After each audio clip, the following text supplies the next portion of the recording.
2000년 전 온 인류의 죄악을 대신해서 십자가에 죽으신 그분께서 주먹을 내미시고 부활하신 오늘을 정말 우리가 기뻐하는 것은 그리스도인으로서 당연한 것이라고 생각을 합니다. 하지만 각각의 시대를 살아왔던 사람들은 그 부활의 의미를 각 시대 사람들이 이해할 수 있는 방향으로 해석을 해왔습니다.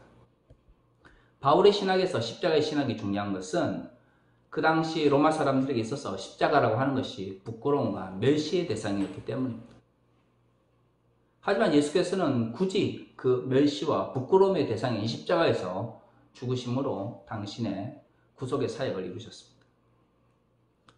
하나님께서 우리에게 전하시고자 하는 깊은 사랑의 섭리가 있다는 걸 우리가 알고 있지만, 문제는 그것을 받는 로마인들의 입장에서는 그 십자가로 인하여 그리스도의 복음이 쉽게 받아들일 수 없는 측면이 있었던 것이죠. 그래서 바울은 자신의 신학을 통해서 십자가가 로마 사람들이 생각하는 그러한 멸시와 치욕의 의미를 담고 있음에도 불구하고 어떻게 하나님의 구속의 사역을 나타내는지를 설명하기 위하여 노력했습니다. 신약 성경뿐만 아니라 초기 기독교 교부들과 후기 기독교 교부들, 중세와 현대에 이르기까지 각 시대의 교회 지도자들은 각 시대에 맞는 부활의 의미를 발견하기 위해서 노력한 것이죠. 단순히 2000년 전에 예수께서 십자가에 죽으셨다는 것, 그리고 부활하셨다는 것만을 전파하는 것이 복음의 전부라고 저는 생각하지 않습니다. 그런 의미에서 예수 그리스도의 부활은 매년 그리고 각 세대에 맞게 항상 새롭게 정의되고 규정되어야 하는 것이라고 저는 생각을 합니다. 특별히 이번 부활절은 세월호 참사 6주년을 맞이하는 시점에서 진행되고 있습니다. 물론 매번 부활절과 세월호의 비극이 겹쳐지는 것은 참으로 안타까운 현실이라고 생각을 합니다. 하지만 예수 그리스도의 부활을 이야기하면서 죽음을 이야기해야 되는 것처럼 세월호의 비극을 이야기할 때에만 새로운 세대를 위한 새로운 교회, 새로운 한국 사회를 이야기할 수 있다고 저는 생각을 합니다. 사실 우리가 세월호의 문제를 아직도 가슴 아프게 생각하는 것은 단순히 많은 이들이 생명을 잃었기 때문만은 아니라고 생각을 합니다. 여전히 그 문제의 본질이 드러나지 않고 있기 때문이겠죠. 근데 저는 한편으로 생각을 해봅니다. 과연 세월호의 비극의 원래의 모습은 뭘까? 본질은 뭘까? 우리는 세월호의 문제에 있어서, 그 비극에 있어서 책임자를 정말 모르기 때문에 우리가 처벌하지 못하는 걸까? 저는 그렇게 생각하지 않습니다. 80년 광주의 비극에 대해서 우리는 아직도 그 책임자를 처벌하지 못해서 안타까워하고 있지만 누가 그것을 주도했는지 우리는 알고 있습니다. 당시 5.5공화국으로 대표되는 신군부에 의해서 전두환과 노태우를 지지했던 세력에 의해서 자행된 이 80년 광주 민주화운동의 그 비극은 그 가운데 있었던 지휘계통에 있는 사람들을 처벌하고 그들에게 적절한 역사적 평가를 내린다면 벌써 해결될 문제였습니다. 하지만 거의 30년이 지난 이 시점 속에서도 여전히 80년 광주의 아픔이 우리에게 남아있는 것은 전두환과 같은, 그리고 그 전두환을 지지했던 신군부의 주도 세력들이 여전히 이 사회에서 잘 먹고 잘 사며 자신의 잘못을 반성하지 않기 때문에 아직도 그것이 우리에게 안타까움으로 남아있는 것이죠. 저는 세월호의 문제도 동일하다고 생각을 합니다. 박근혜 정부 때 발생했던 이 문제는 박근혜 정부가 세월호의 문제를 제대로 인식하지 못한 상태에서 세월호의 비극을 방관했기 때문에 이 문제가 발생한 것이죠. 그렇다면 그 가운데 있었던 지휘계통, 대통령을 비롯해서 그러한 세월호의 참사를 충분히 막을 수 있고 또한 그 인명의 피해를 줄일 수 있었던 사람들이 그 일을 하지 않았기 때문에 이 문제가 발생한 것입니다. 그렇다면 우리가 6년이 지난 이 시점에서 이 세월호의 참사를, 이 비극을 올바르게 정리하는 방식은 박근혜 대통령에 대해서 그 분명한 법적 책임을 묻고 그 아래에서 그 권력의 신여로서 자신의 책임을 다하지 않았던 사람들을 처벌을 하는 것이야말로 올바르게 세월호의 문제를 해결하는 것이라고 생각을 합니다. 그것이 현재 가지고 있는 법적 체계로는 이루어지지 않기 때문에 세월호의 본질이 밝혀지지 않은 것이지, 저는 이 책임자를 찾아낼 수 없기 때문에 오늘날에도 세월호의 비극이 여전히 해결되지 않는 것은 아니라고 생각을 합니다. 물론 우리가 살아가는 사회, 우리가 살아가는 이 법은 완전하지 않습니다. 하지만 법이 진보적이거나 앞서 나갈 필요는 없지만 일상의 상식을 쫓아야 한다고 저는 생각을 합니다. 진실로 세월호의 문제를 해결하기를 원한다면 처벌할 사람들이 누구인지, 어떤 사람들이 벌을 받아야 되는지 저는 충분히 찾아낼 수 있고 또 그것이 가능하다고 생각을 합니다. 하지만 현실은 법과 권력의 문제가 연계되어 있습니다. 여전히 자신의 책임을, 자신의 문제를 인식하거나 아니면 그것을 인정하지 않으려고 하는 사람들이 권력을 잡고 있고 그 권력을 통해서 자신을 방어하려고 하는 그러한 노력들이 있기 때문에 광주의 비극도 세월호의 비극도 해결되지 않는 것이죠. 저는 이러한 세상의 정치적인 어떤 상황을 보면서 한국교회가 이 부활의 아침에 무엇을 깨닫고 생각해야 될까 생각을 해보았습니다. 저는 한국교회가 이번 코로나19 사태를 거치면서 그동안 하나님의 나라의 백성의 공동체로서 하나님의 나라를 위해 달려가는 공동체로서 우리의 정체성을 잃어버리고 있다는 생각을 했습니다. 한국교회 문제를 우리가 정말 몰라서 해결하지 못하고 있는 걸까요? 저는 아니라고 생각을 합니다. 상업주의에 물들어 있고 재벌의 성장 방식을 따라 성장했던 초대형 교회들의 문제, 목사들에 의해서 주도되고 있는 교회 사유화의 문제, 교회 세습의 문제, 제가 여러 번 설교할 때마다 이야기한 한국교회의 이런 몰락 현상들이 정말 원인을 알 수 없고 해결책이 없기 때문에 그 문제를 해결하지 못하고 있는 것이 저는 아니라고 생각을 합니다.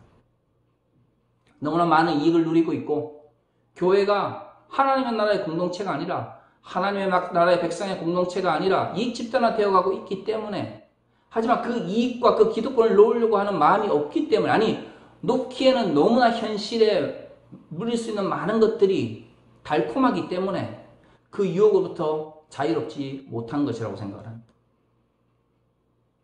저는 그러한 의미에서 오늘 바울 사도의 이 고린도에서의 사역에 대해서 한번 좀 생각해 볼 필요가 있다고 생각을 합니다.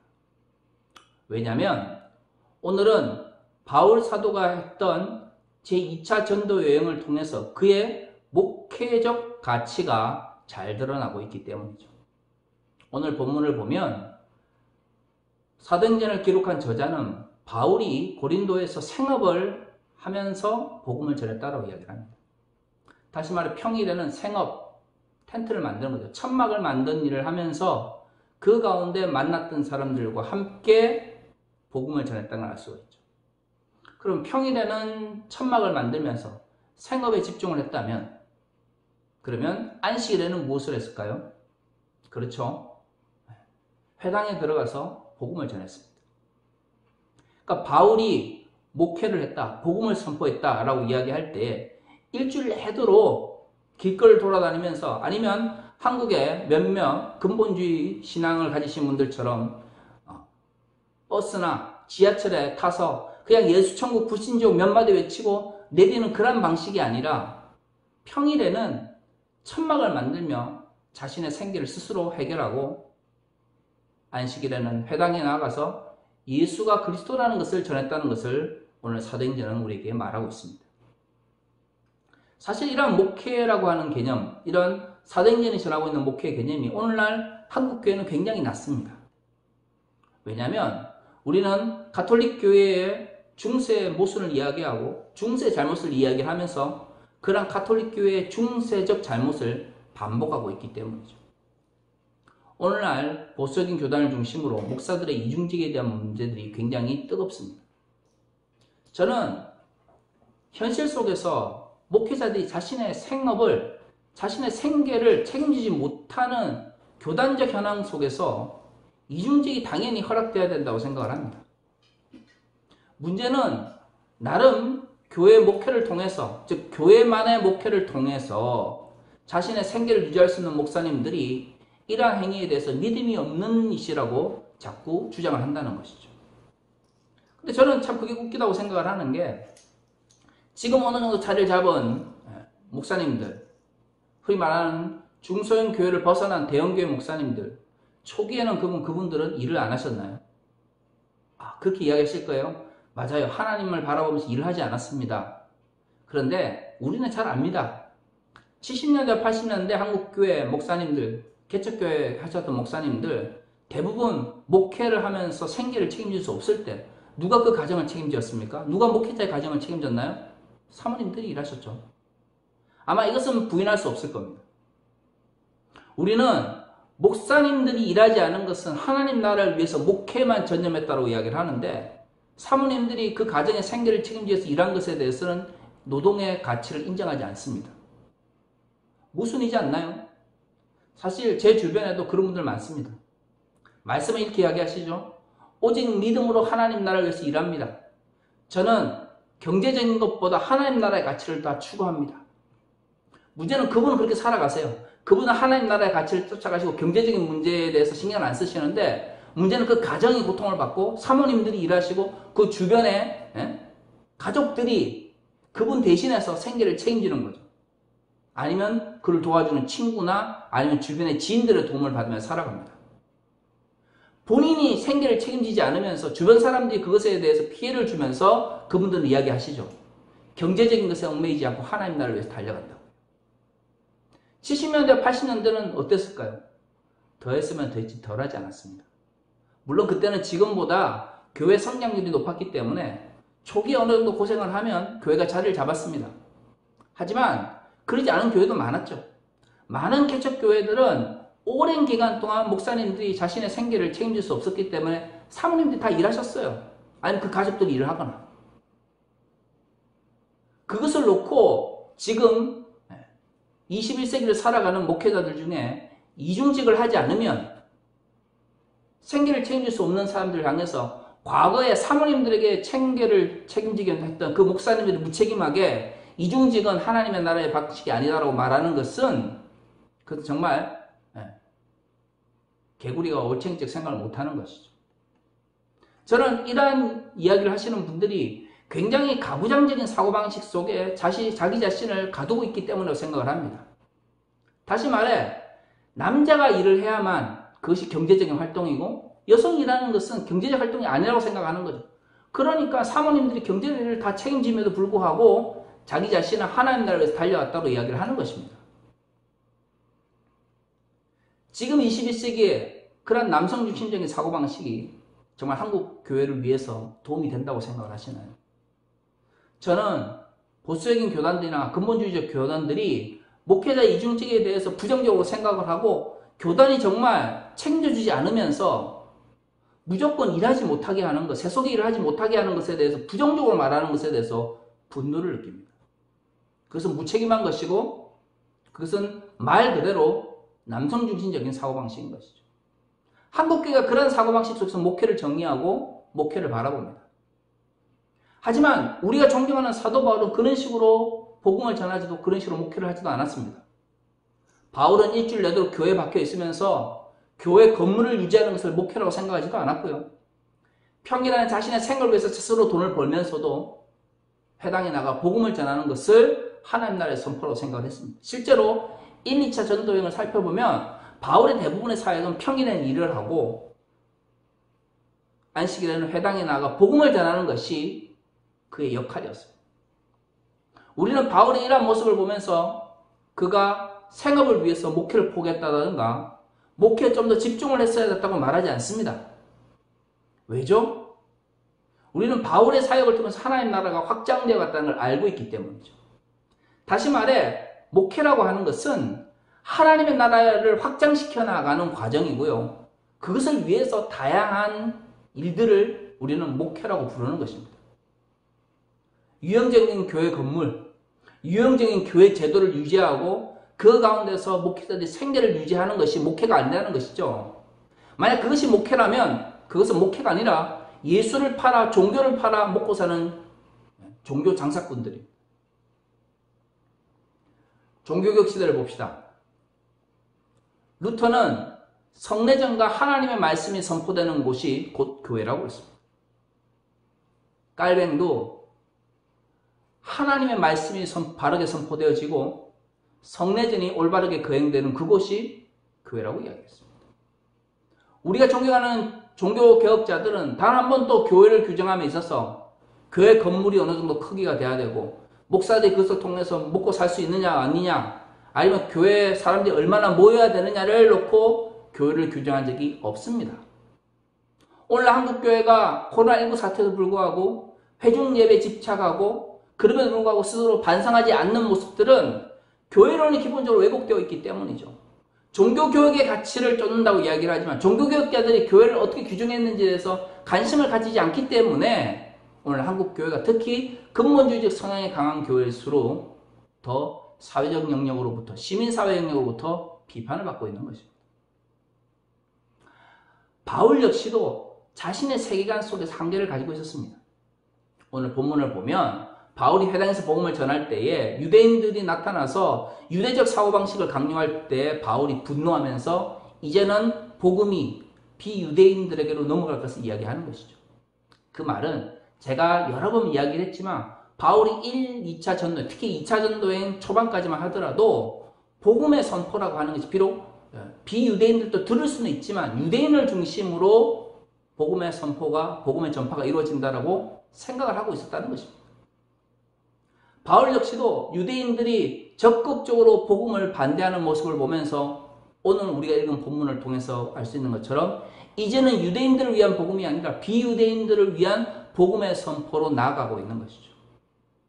바울은 바울 시대의 한계를 가지고 있었고요. 바울은 나름의 인식의 한계 속에서 복음을 전했습니다. 하지만 우리는 그런 바울 시대의 인식의 한계를 보면서 우리 자신을 반성하지 않는 것이죠. 물론 저는 개척교회를 하시는 목사님들이나 중소교회를 하시는 목사님들이 정말 교회를 정말 운영하면서 교회를 잘 운영하면서 그것을 통해서 생계를 책임질 수 있다면 저는 너무나 하나님의 은혜라고 생각을 합니다. 하지만 이중직을 하면서 흔히 말하는 교회 밖에 일을 하면서 자신의 생계를 책임지고 또 주말이나 아니면 시간을 내어 주의 말씀을 전하는 것이 하나님의 나라의 일이 아니라고 생각하지는 않습니다.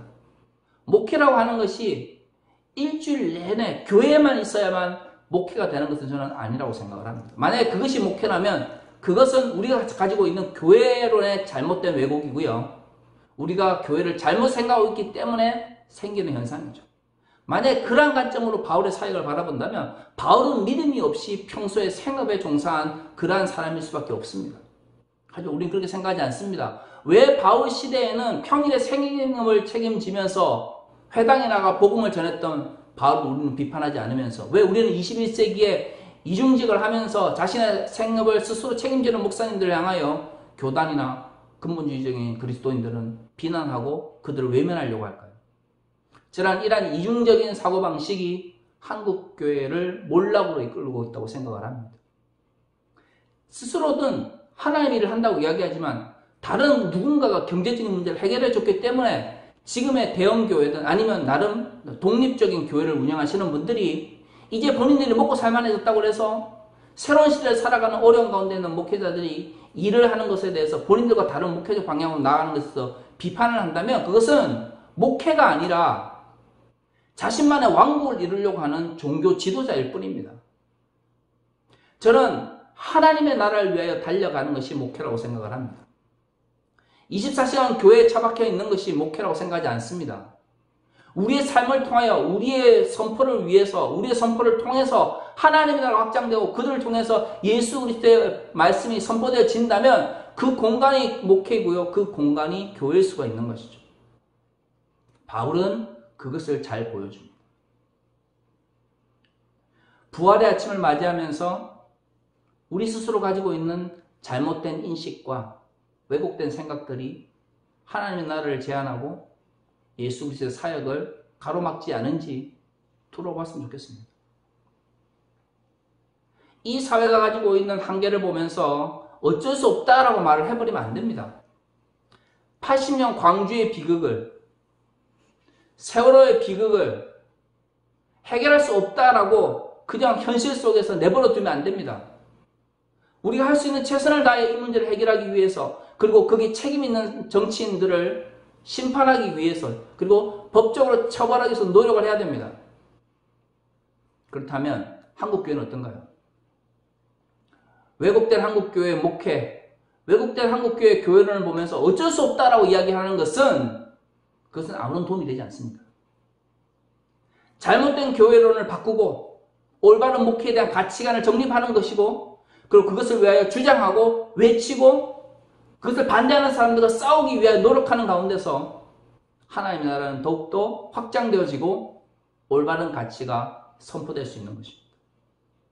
저는 부활의 아침을 맞이하면서 우리 가운데 있는 잘못된 가치들과 왜곡된 인식을 다시 한번 돌아보고 성찰하는 그런 시간을 가지기를 원합니다.